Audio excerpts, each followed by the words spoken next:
রাজধানীর রূপনগরে রাসায়নিকের গুদামে লাগা আগুনে ১৬ জনের মৃত্যু হয়েছে। তারা বিষাক্ত গ্যাস ও দগ্ধ হয়ে মারা যান বলে জানিয়েছে ফায়ার সার্ভিস। মঙ্গলবার দুপুরে ওই গুদামে আগুন লাগে এবং পাশের পোশাক কারখানায় তা ছড়িয়ে পড়ে। আগুন এখন পর্যন্ত নিয়ন্ত্রণে আনা সম্ভব হয়নি। আরও জানাচ্ছেন ফরহাদ ইবনে মালিক। সময় বিকেল ৪টা। আগুন লাগার ৪ ঘন্টা পার হয়ে গেলেও এখনও আসছে ফায়ার সার্ভিসের গাড়ি। দুপুর ১২টার কিছু আগে রূপনগরের শাহ আলম রাসায়নিকের গুদামে লাগা আগুন তখনও নিয়ন্ত্রণের বাইরে। কেমিক্যালে লাগা আগুন ছড়িয়ে পড়ে পাশের পোশাক কারখানায়। সেখানকার আগুন নিয়ন্ত্রণে আনা গেলেও বিক্রিয়ার কারণে রাসায়নিকের গুদামে প্রবেশ করতে পারেনি ফায়ার সার্ভিস। ঘটনাস্থলে থাকা সাধারণ মানুষ ও পাশের একটি বেসরকারি বিশ্ববিদ্যালয়ের শিক্ষার্থীরা জানান, আগুন লাগার পর তারা কয়েকজনকে দেখেছেন এলো পাতারি দৌড়ে বেরিয়ে আসতে। এখানে কেমিক্যালের ফ্যাক্টরি থেকে আস্তে আস্তে আগুন লেগে যায় এবং এখানে কেমিক্যালের ফ্যাক্টরি অনেক গার্মেন্টসও আছে। তো এই গার্মেন্টসের কারণে এখানে পুরাটা আগুন জ্বলে যায়। পথচারী ছিল দুইজন, ওদেরও দেখলাম সাইডে পুড়ে গেছে, ওদের ধরে সরানো হয়েছে। পরবর্তীতে আমরা লোক যা ছিল এগুলো আগে বের করলাম। পরবর্তীতে দেখলাম যে একটু পরপর ব্লাস্ট হচ্ছিল। এটাতে হয়তো কেমিক্যাল জাতীয় কিছু ছিল। এদিকে আগুনের খবর শুনে স্বজনরাও ততক্ষণে ভিড় করেছে কারখানার পাশে। হাতে ছবি নিয়ে করা আহাজারিতে সুসময় ভারী হয়ে ওঠে চারপাশ। আমার বাবা কই গেল গো, ও আল্লাহ। সকাল 7টার দিকে গেছিল। আপনাদের সাথে কি কোনো কথা হয়েছে? 7টার সময় কথা বলছি, আমি কাবাই দিছি, নিজের হাতে কাবাইটা আমি দিছি। আগুন লাগার পরে একবার যোগাযোগ হয়েছে, তখন ফ্যাক্টরির ভিতরে ছিল, ওনারা বলছে যে আমরা ফ্যাক্টরির ভিতরে বাইরে হইতে পারতেছি না। এরপরে মোবাইলও বন্ধ, ওনাদের সাথে কোনো যোগাযোগ নেই। সন্ধ্যার দিকে ফায়ার সার্ভিস জানায়, আগুনে আনোয়ার ফ্যাশন নামের পোশাক কারখানায় থাকা 9 কর্মী ঘটনাস্থলে মারা গেছেন। এ নিয়ে মোট মৃতের সংখ্যা 16টি মৃতদেহ পেয়েছি। এটা আসলে চেহারা বোঝা যাচ্ছে না, কারণ আপনারা জেনে থাকবেন এইটা একটু কারণ আছে যে আমরা প্রাথমিক তদন্তে প্রাথমিকভাবে আমরা বলতে পারি যে এই যে 4তলা এই গার্মেন্টসটির উপরে যেই আমরা যে ছাদটা দেখেছি সেই ছাদটা টোটালি টিন শেড এবং টাটায়ের একটা উপরে মানে টিন শেড ছাদ। এই ছাদটা আবার বন্ধ ছিল। এখানে আমরা ছবিও পেয়েছি। এই ছাদে যে উপরে যে গ্রিলের একটা দরজা ছিল, 2টা তালা মারা ছিল। এটা এখনো তালা মারাই রয়েছে। এই কারণে উপরের দিকে আপনার যেতে পারে নাই। ফায়ার সার্ভিসের ধারণা, আবশ্যক এই এলাকায় ছিল না এমন কারখানার অনুমোদন। বাড়তে পারে নিহতের সংখ্যাও। ফরহাদ ইবনে মালিক, ৭১, ঢাকা। ব্যস্ততম নগরী ঢাকায় একের পর এক বড় বড় অগ্নিকাণ্ডের ঘটনা ঘটেছে। অকালে ঝরছে শত শত প্রাণ। এসব ঘটনায় কোনো গাফিলতি রয়েছে কিনা সেটা যেমন পুঙ্খানুপুঙ্খভাবে তদন্ত হচ্ছে না, অন্যদিকে জড়িতদের দৃষ্টান্তমূলক শাস্তি না হয় বারবারই এই ধরনের ঘটনার পুনরাবৃত্তি হচ্ছে। যেমন রাজধানীতে নিমতলী ট্র্যাজেডির পরে সরকার পুরনো ঢাকা থেকে রাসায়নিক গুদাম সরিয়ে কেরানীগঞ্জে কেমিক্যাল পল্লী গড়ে তোলার একটা সিদ্ধান্ত নিয়েছিল, কিন্তু নানা কারণে তা বাস্তবে রূপ নেয়নি। অনেক বছর কেটে গেলেও পুরান ঢাকার সেই কেমিক্যাল যে গুদামগুলো সেগুলো সেই আবাসিক এলাকাতেই থেকে গেছে, সেখান থেকে সরেনি, বরং ঢাকা শহরের নানান জায়গায় এরকম কেমিক্যাল গোডাউন ছড়িয়েছে। যেমন রূপনগরেরটি আমরা দেখতে পেলাম, এরকম অসংখ্য আছে।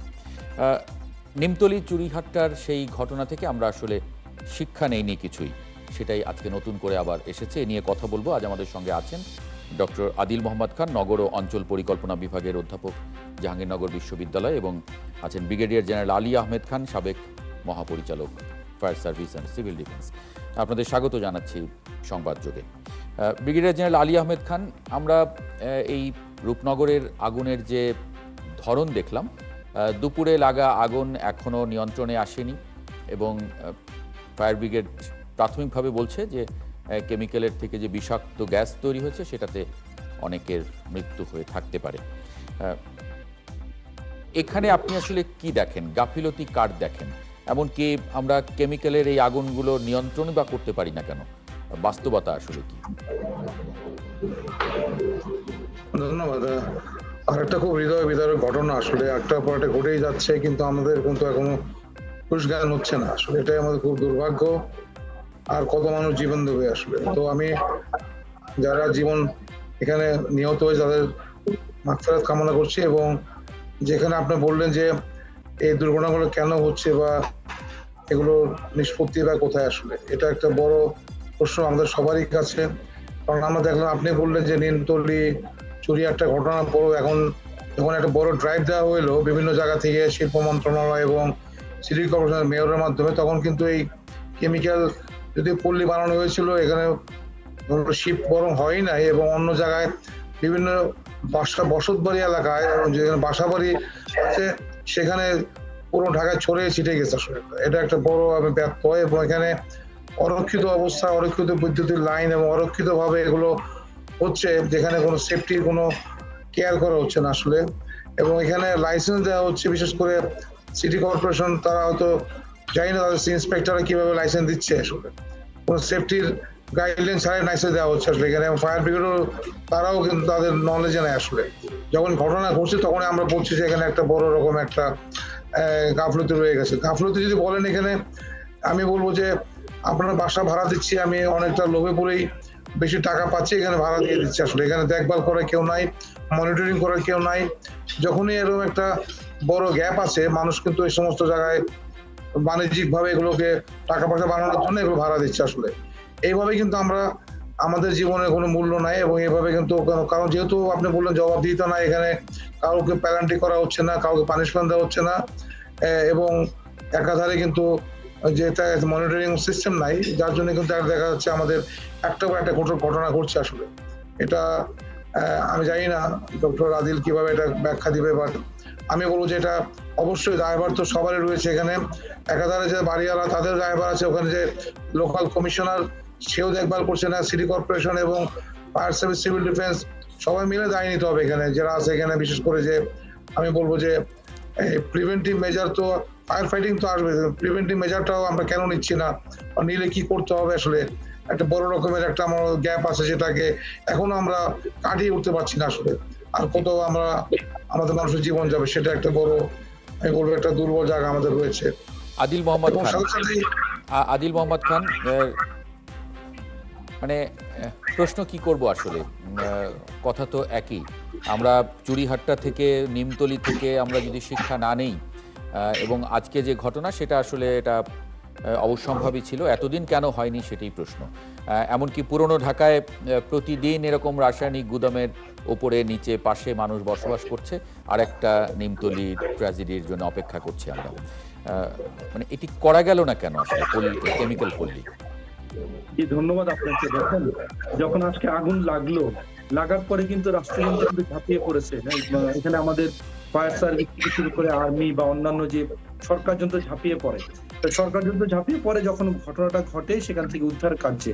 তাহলে এই যে বিগত সময়ে অগ্নিকাণ্ড যখন বারবার হলো, বিশেষ করে রাসায়নিক গুদামে, আমরা যখন বারবার বলছিলাম যে এগুলোকে যদি সেফটি না করা হয়, তাহলে আপনি যেটা বলছিলেন যে প্রতি রাতেই যে কোনো জায়গাতে এই ধরনের অগ্নিকাণ্ড হওয়ার সম্ভাবনা থেকে যায়, তাহলে সরকার যন্ত্র তো ঝাঁপিয়ে পড়ে না। এবং যেটা হয়েছে, যখন পুরান ঢাকা থেকে নিমতলী এবং চুরিহাট্টার পরে বারংবার এই পুরো বিষয়টাকে একটা সেফটি মেজার্স হিসেবে স্থানান্তর করার কথা বলা হয়েছিল, সরকার বারবার এই যে যারা ব্যবসায়ী তাদের সাথে নেগোশিয়েট করে তাদের সিদ্ধান্তকে পিছাতে এমন অবস্থা যে মুন্সিগঞ্জে সিরাজদিখানে যে শিল্পপল্লী করার কথা, গুদামগুলোকে নেওয়ার কথা, সেটা ল্যান্ড ডেভেলপমেন্টই শেষ হয় না, এত বছর হয়ে গেছে। তো এই যে একটা বাস্তবতা, এবং আমরা শুধুমাত্র ঢাকা নিয়ে চিন্তা করছি, অথচ এই ধরনের রাসায়নিক গুদাম কিন্তু প্রতিটা জেলাতে আছে। প্রতিটা জেলাতেই যেখানে এই ধরনের গুদামগুলো আছে সেখানে অগ্নিকাণ্ড হতে পারে। তাহলে আমরা বড় একটা দুর্ঘটনার পরে আমাদের উচিত ছিল বা সারা বাংলাদেশের যত জায়গায় গুদাম আছে সেটাকে কিভাবে সেন্ট্রালাইজ একটা সিস্টেমে কোনো একটা জোনে নিয়ে যাওয়া, যেটা আমরা প্ল্যানিং এ বলি শিল্প জোন বা এই ধরনের একটা বিশেষায়িত জোন, সেই জোনে নিয়ে সেখানে সেগুলো একটা সেফটি মেজার এনশিওর করা। কিন্তু সেটা আমরা করতে পারিনি, এবং না করার ফলশ্রুতি হচ্ছে যে এই আজকে এই দুর্ঘটনা, এবং কালকেও আরেকটা হতে পারে। এবং মানুষের দারিদ্র্যকে পুঁজি করে যে আপনি যেভাবে একটা রাষ্ট্রের নগরগুলো তৈরি হচ্ছে, এটার মূল হচ্ছে যে দারিদ্র্য আছে। সে দারিদ্র্যকে চাইলেই তাহলে এই ধরনের অনিরাপদ অবস্থায় আপনি এখানে গুদামেও শিল্প শ্রমিকরা যেতে পারে, তাদেরকে যেতে বাধ্য করা হয়। আবার পাশে আজকে যারা মারা গেলেন, এই যে আমাদের পোশাক যে শ্রমিক কারখানা যেটা, সেখানে অনিরাপদ পরিবেশ। আজকেও সেই একই গল্প, যে তালা ছাদে যা ওঠার রাস্তা বন্ধ ছিল, সেখানে তালা ছিল, অগ্নি নিরাপত্তা সনদ কোনোটাতেই ছিল না, আমাদের রাসায়নিক কারখানায়ও ছিল না, এবং আমাদের পোশাক কারখানায়ও ছিল না। গল্পগুলো তো একই গল্প।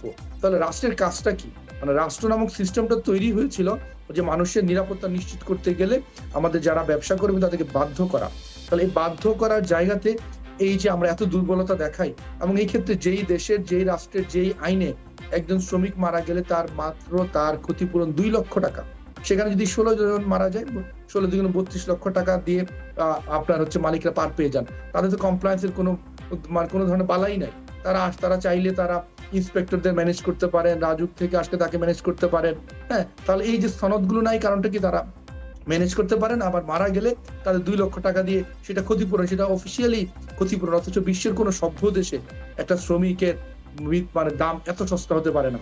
অথচ এই যে আমরা এত সংস্কার নিয়ে আমরা বছর তো এই যে অন্তর্বর্তী সরকার নিয়ে আলাপ করছি, সেখানে এই যে শ্রমিকের জীবনের দামটা নিয়ে আপনি দেখেছেন মেইন স্ট্রিমে যে একটা শ্রমিক তার দুর্ঘটনাজনিত কোনো মৃত্যুর ক্ষতিপূরণ কত হলে আমাদের মালিকরা বাধ্য হতেন এই ধরনের ক্ষেত্রে তারা কমপ্লায়েন্সটা মেনটেন করতে।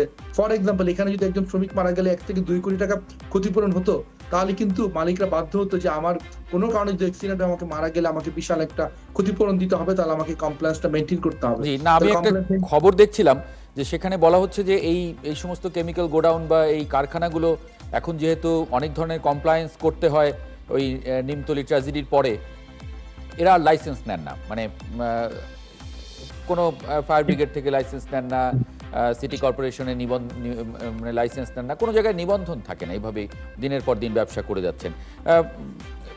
ব্রিগেডিয়ার জেনারেল অবসরপ্রাপ্ত আলী আহমেদ খান যদি মানে একটু অ্যাড্রেস করেন, আমরা গত সপ্তাহেও দেখেছি টঙ্গীতে এরকম একটা কেমিক্যাল গোডাউনে আগুন লাগে এবং পরবর্তীতে যখন ফায়ার ব্রিগেডের কর্মীরা সেখানে উদ্ধার করতে যান তাদের কাছে তথ্য দেয়া হয়নি যে এটি কেমিক্যাল, ভিতরে কেমিক্যাল আছে বা ভিতরে কেমিক্যাল গোডাউন এটি। এরপরে আমরা ফায়ার ফাইটারদের মৃত্যুও দেখেছি সেখানে, অন্তত 4 জনের। মানে কি বলবেন আসলে এইগুলো তো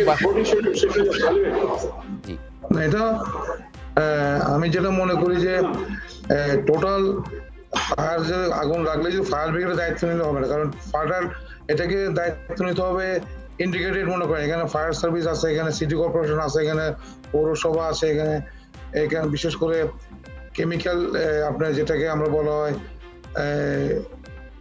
লাইসেন্স যারা আরো এখানে ইন্টিগ্রেট পরিবেশ আছে, এখানে কিন্তু এটা সেন্টার মনিটরিং একটা করতে হবে, যার জন্য কিন্তু দায়ভারটা শুধু ফায়ার ব্রিগেড নিলে এখানে টোটালি একটা যেটা সিস্টেমটা লাইসেন্সটা একীভূত করে একটা ওয়ান স্টপ একটা জায়গাতে নিতে হবে এবং এটা তদারকির মাধ্যমে করতে হবে টোটালি।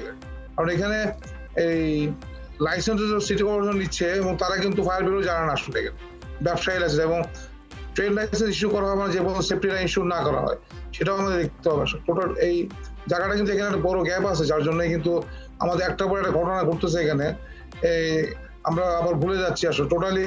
সো এই গ্যাপগুলো যেমন কাভার দিতে পারে যে টোটালি যেখানে হোক আমরা ফায়ার ব্রিগেডের একটা অ্যাসেসমেন্ট করে অথবা সেফটি অ্যাসেসমেন্টের মাধ্যমে যেখানে কেমিক্যাল গোডাউন করবে সেখানে মিনিমাম সেফটি আছে কিনা, অথবা বসত বাড়ি আছে কিনা, বসত বাড়ি গোডাউন তো হতে পারে but it has to be safe place মনে করি। হ্যাঁ না, তারা তো তথ্যই দিচ্ছেন না, মানে তারা তথ্য দিলে না তারা একসঙ্গে ফায়ার ব্রিগেডের সঙ্গে কাজ করলে সেই সেফটি গুলো নিয়ে কাজ করতে পারবেন। তারা যদি তথ্যের জন্য যেটা আমরা মনে করি যে স্থানীয়ভাবে যেটা আছে এটা come from the local commissioner. এখানে নাগরিকদেরও তো আসলে এখানে নিশ্চয়ই একটা নিজের নিরাপত্তা কনসার্নের থেকে এটা এই দাবিটা তোলা উচিত। যে জায়গায় মানে আরেকটা বিষয় হচ্ছে যে এই মানে কেমিক্যালে লাগা আগুন সেগুলি কি মানে একটু অন্যভাবে ম্যানেজ করতে হয়? না, কেমিক্যালের যেটা হচ্ছে যে আগুনটা আপনি যখন এটা যেখানে আগুনটা লাগার পরে এটা একটা বিস্ফোরণের মতো হয় যেটা, এবং যে গ্যাসটা হয় সেই গ্যাসটা মানুষকে জন্য একটা ক্ষতি করে, এবং যদি ক্লোজ জায়গায় থাকে তাহলে তো আরো বেশি এফেক্ট করে। কিন্তু খোলা জায়গা হলে কিন্তু আমরা দেখা যায় কিছুটা হয়তো মানুষের এফেক্ট কম হতে পারে। টঙ্গীতে যেটা হয়েছিল আসলে 4-5 জন মারা গেছে, 4 জন মারা গেছে, কিন্তু এখানে আমরা দেখেছি যে গার্মেন্টসের ভিতরে আগুনটা চলে গেছে এবং ওই গ্যাসটাই এবং সবাই বিষাক্ত গ্যাসে এটা অনেকে এফেক্ট হয়েছে এবং আগুনটাও লেগে গেছে গার্মেন্টসের ভিতরে অন্যান্য জায়গায়। তবে কেমিক্যালের আগুনের জন্য অবশ্যই একটা স্পেশাল সেফটি গুলো আছে, সেগুলো কেমিক্যাল কিভাবে আলাদা করে কম্পার্টমেন্ট আলাদা করে রাখতে হয়, এর জন্য আমরা দেখেছি কিছু অ্যালার্ম সিস্টেমও আছে আসলে বিশেষ করে, এবং হ্যান্ডেলিং আছে, যারা হ্যান্ডেল করবে তাদের প্রশিক্ষণ থাকতে হবে, সার্টিফাইড হতে হবে। আসলে এই সব মিলেই কিন্তু একটা টোটাল সেফটি দেখতে হয়, সেটা একটা বড় ব্যর্থ রয়েছে বলে আমি সবসময় দেখেছি, এখনো কিন্তু এটা ইমপ্রুভ করতে পারিনি আমরা আসলে। জি আদিল মোহাম্মদ খান, নগর পরিকল্পনায় আসলে এই ধরনের ব্যবসা বা এই ধরনের মজুদ এগুলোর আসলে মানে সিস্টেমটা কি? আমরা যেভাবে বাসা বাড়ির ভেতরে বা কোনো মানে গোপনে এগুলো করছি, মানে এটা আধুনিক নগর কিভাবে ম্যানেজ করে এগুলো? আপনি অবশ্যই যে ধরনের রাসায়নিক গুদাম, সে একটা স্পেশাল এরিয়াতে থাকবে যেখানে সর্বোচ্চ নিরাপত্তা ব্যবস্থা থাকবে, এবং এই ধরনের গুদামের পাশে প্রচুর বাফার এরিয়া থাকতে হয়। কেননা কোনো কারণে যদি সেখানে এক্সপ্লোশন হয়, যেন বাফার এরিয়াটা এই এক্সপ্লোশনটা, অগ্নিকাণ্ডটা যেন অন্য এলাকাতে ছড়িয়ে যেতে না পারে, সেই ক্ষেত্রে প্রতিবন্ধকতা হিসেবে কাজ করে। এই ধরনের ক্ষেত্রে দেখেন, একটার পাশে একটা গায়ে গা লাগানো, যেভাবে গুদামের পাশে এই ধরনের অতি ঘন একটা পোশাক শ্রমিক কারখানা, তাহলে এই যে আমরা বলি যে নন কম্প্যাটিবল ইউজ, কেননা এত যে কোনো কারণে যদি কোনো কারণে গুদাম বিস্ফোরণ হয়, তাহলে এই যে টক্সিক এলিমেন্ট ছড়িয়ে গেলে যদি পাশে যদি অতি ঘন কারখানা ও অতি ঘন আবাসিক এলাকা থাকে, সেখানে প্রচুর হতাহত থাকবে। এই জন্য প্ল্যানিং এ বিশেষ করে এই ধরনের ক্রিটিক্যাল যে স্থাপনা, সেটাকে খুবই গুরুত্বের সাথে আলাদা জোন করা হয়। প্ল্যানিং উদ্ভবই হয়েছিল আমরা জনগণের জীবনকে নিরাপদ করার জন্য। আরেকটি জিনিস আপনি স্পষ্ট করেছেন, যেটা খুবই গুরুত্বপূর্ণ, যখন বাংলাদেশে কোনো ব্যবসায়ী দেখে তাকে যদি প্ল্যানিং মানতে হয়, তাহলে কোনো নির্দিষ্ট শিল্প জোনে যেতে হয়, তাহলে তাকে অনেক বেশি কমপ্লায়েন্সে আসতে হয়, তার অনেক ধরনের ইনভেস্টমেন্ট করতে হয়। যেটা নন কমপ্লায়েন্ট জোন, এই ধরনের বসতবাড়ি এলাকা বা একটা যে কোনো একটা এলাকাতে অনুমোদনহীনভাবে করলে তাকে সেই কমপ্লায়েন্সে যেতে হয় না, তার ইনভেস্টমেন্ট কম হয়। আর রাষ্ট্রকে যদি ম্যানেজ করা যায়, রাষ্ট্র যদি এখানে নির্বিকার থাকে, অগ্নিকাণ্ড হলেই শুধুমাত্র উপস্থিত হয়, তাহলে সে জানে যে নন কমপ্লায়েন্ট জোনে, নন ইন্ডাস্ট্রিয়াল জোনে সেটা করতে পারলে তার অর্থনৈতিকভাবে লাভ বেশি। সে অর্থনৈতিকভাবে লাভের বলিটা হচ্ছে আমাদের এই যে নিরীহ শ্রমিকরা, এবং এই যে শ্রমিকরা মারা গেলেন তাদের জীবনের দাম মাত্র 2 লক্ষ টাকা, তাহলে তাকে আইনগত ভাবেও সর্বোচ্চ 2 লক্ষ টাকা দিয়ে সে ছাড় পেয়ে যাচ্ছে। এই যে আমরা একটা কাঠামো তৈরি করছি, যেটাকে আমরা বলি কাঠামোগত হত্যাকাণ্ড, এই হত্যাকাণ্ডে কিন্তু একটা মানুষের দাম যে আপনি 1 কোটি কেন 3 কোটি 5 কোটি কি টাকা দিয়ে আপনি একটা মানুষের জীবনকে পরিমাপ করবেন? তাহলে একটা সভ্য দেশে এত বছর পরেও কেন আমাদের শ্রমিকের আইনে এগুলো থাকে, যে এটার গুরুত্বগুলো সুবিধা নিয়ে এই যে আমাদের যারা মালিক তারা এভাবে ব্যবসা করছেন। আবার নন কমপ্লায়েন্ট জোনে দিনের পর দিন, শুধু এই ধরনের ইন্ডাস্ট্রি না, আপনি ঢাকার মহানগরে দেখেন 70% ইন্ডাস্ট্রি, সেগুলো সবগুলো হচ্ছে নন ইন্ডাস্ট্রিয়াল জোনে। তাহলে কিভাবে হচ্ছে? এই সিস্টেমটা তো আসলে আমরা তৈরি করেছি, এবং এত বড় একটা গণ অভ্যুত্থান, সেই অভ্যুত্থানের পরে কি আমরা এই যে মানুষের জীবনের নিরাপত্তা নিয়ে আলাপ করেছি? আমাদের গণ অভ্যুত্থানে বড় একটা কন্ট্রিবিউটর ছিল আমাদের শ্রমিকরা, তাই বলছে, তাহলে তাদের জীবনের নিরাপত্তা নিয়ে আলাপটা নাই কেন? পোশাক কারখানার এই যে ভেতরের নিরাপত্তা, এলাকার নিরাপত্তা, এইগুলো নাই কেন? কেন দিনের পর দিন আমরা বলতে পারি যে নিরাপত্তা সনদ ছাড়াই প্রতিটা কারখানা চলছে? কেন আপনার একটা নতুন জোনে যদি শিল্প কারখানাকে যেতে বলা হয়, তাদের গড়িমসির কারণে রাষ্ট্র বারবার আইন পরিবর্তন করে কিংবা পরিবর্তন করে? কেন আপনার হচ্ছে যে মুন্সিগঞ্জ সিরাজগঞ্জ মানে একটা ইন্ডাস্ট্রিয়াল পল্লী করতে এতটা বছর লাগবে? কেন আপনার যদি এলাকাতে থাকে, সেটাকে বাংলাদেশে প্রচুর প্লট ফাঁকা পড়ে আছে, ফাঁকা প্লটগুলোতে অস্থায়ী ভিত্তিতেও তো সেগুলোকে সরিয়ে ফেলা যায়, যে সেই জায়গাগুলোতে অন্তত একটা নির্দিষ্ট সময় পল্লী তৈরি হওয়ার আগ পর্যন্ত সেগুলো নিরাপদ ভাবে থাকে, শুরু করা যায়। যদি আপনি মানুষের প্রতি দায়বদ্ধতা রাষ্ট্রের নাই, রাষ্ট্র শুধু অগ্নিকাণ্ড হলেই তখন বলতে পারে যে অগ্নি নিরাপত্তা সনদ দেয়। তাহলে এই ধরনের বড় আকারের ড্রাইভ দিলে একটা শহরে 1 মাসে পুরো শহর জুড়ে ড্রাইভ দিয়ে নিশ্চিত করা যায় কোন জায়গাগুলোতে একদমই আমাদের ইন্ডাস্ট্রি বা এই ধরনের গুদাম বা কারখানা বা শিল্প সেটার জন্য অনিরাপদ, কোনটা মাঝারি ধরনের নিরাপত্তা আছে, কোনটা পুরোপুরি নিরাপদ, এই ক্লাসিফিকেশন করে কিন্তু সিদ্ধান্ত নেওয়া যায়। তো রাষ্ট্র সকল সময়েই যারা শিল্পপতি, শিল্পের মালিক, তাদের প্রতি তাদের এক ধরনের বায়াসনেস আছে, আর যারা আমাদের সাধারণ শ্রমিক, তাদের জীবনের প্রতি তাদের মায়াটা অত্যন্ত কম। জি, আলী আহমেদ খান, আপনার কাছে মানে 1 মিনিটে যদি আমাকে একটু বলেন যে ফায়ার ব্রিগেডের এখানে আরেকটু, আচ্ছা সংযোগ বিচ্ছিন্ন হয়েছে। আদিল মোহাম্মদ খান, এখানে কি মানে ফায়ার ব্রিগেড আরেকটু নিজেকে আরেকটু কার্যকর করে গড়ে তুলতে পারে? কারণ ফায়ার ব্রিগেড তো দেখি আমরা যে তাদেরও কমপ্লায়েন্সের নানান বিষয়ে তাদের ইনভলভমেন্ট তারা দেখাতে পারে, মানে এখানে আইনের কোনো কি মানে সুযোগ কম আছে তাদের, নাকি আরেকটু এম্পাওয়ার করা গেলে?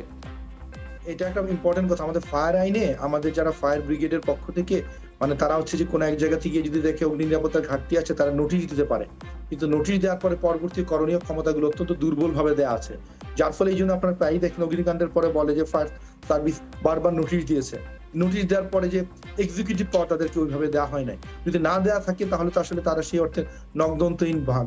সেই অর্থে তাদেরকে অবশ্যই তাদের আইনগুলো সংস্কার করার বিষয় আছে। আর হচ্ছে যে এই যে আমরা বলি যে উপরে সিঁড়ি ঘরে তালা মারা থাকে, এগুলো তো আসলে রেগুলার যদি আমরা ইন্সপেকশন করি এবং সেই অর্থে যদি আমরা মালিকদেরকে ড্রিল গুলো করতে বাধ্য করি, তাহলে অন্তত এগুলো তো এভাবে থাকার কথা না। কিন্তু ওই যে বলছি যে আমাদের যারা মালিক আছেন তারা আমাদের যারা শ্রমিক তাদের জীবন নিয়ে উদাসীন, এবং তারা যেন এই সিস্টেমটাই এমন এখানে চাইলে আপনার নিরাপত্তা সনদ না থাকলেও দিনের পর দিন আসলে ব্যবসা করা যায়। এই মানে এই যে একটা পরিবেশ, এই পরিবেশটার সুযোগ নেই, দিনের পর দিন এটা করে যাচ্ছে এবং আমাদের শ্রমিকরা এভাবে ঘুরে প্রাণ হারাচ্ছে। জি, অনেক ধন্যবাদ ডক্টর আদিল মোহাম্মদ খান এবং ব্রিগেডিয়ার জেনারেল অবসরপ্রাপ্ত আলী আহমেদ খান যুক্ত হবার জন্য সংবাদযোগে। দর্শক, এই ছিল আজকের সংবাদযোগে। আগামীকাল ঠিক রাত 10টায় আবারও দেখা হবে নতুন কোনো বিষয় এবং তার বিশ্লেষণ। একাত্তরের সঙ্গে থাকুন।